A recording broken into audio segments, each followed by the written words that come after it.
Office politics. Does it get on your nerves? It gets on mine.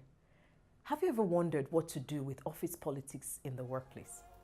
My name is Mofoluwaso Ilevbare, and in this video I want to share with you 5 ways you can deal with office politics in your workplace.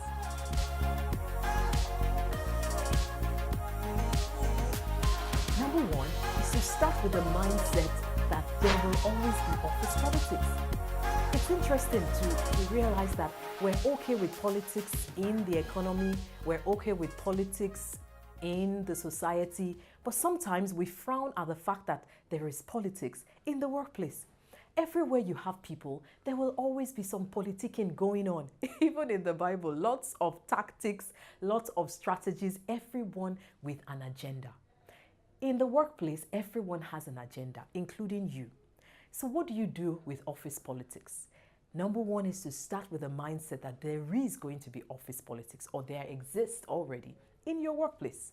If you start with that mindset, it helps you to know how to manage it with the other tactics and strategies I'm going to give you. So number 1, understand that there is office politics and it's okay to have it in the workplace.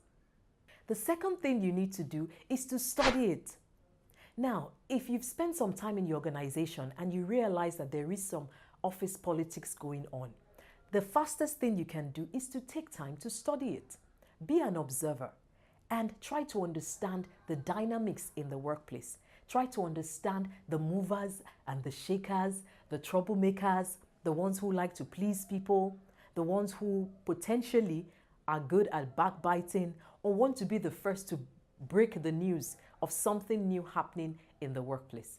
Take the time to study it. Understand the dynamics. Understand the players. Just like a new coach in a new team.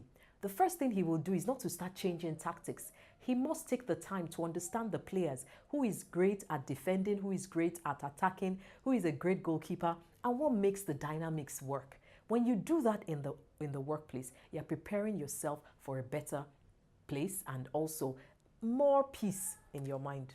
The third thing you need to remember, or the third thing you need to plan for, is to understand where you play.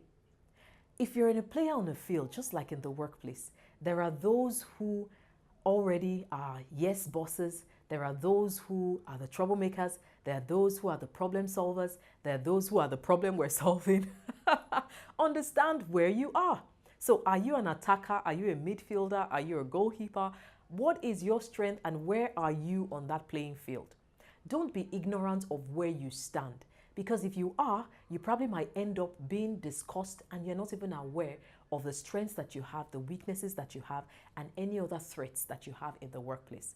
So once you've taken the time to understand the politics that is going on and who the main players are, find a way to understand where are you in that field of play. The fourth thing you need to do is to now ask God for wisdom to understand how to play the game.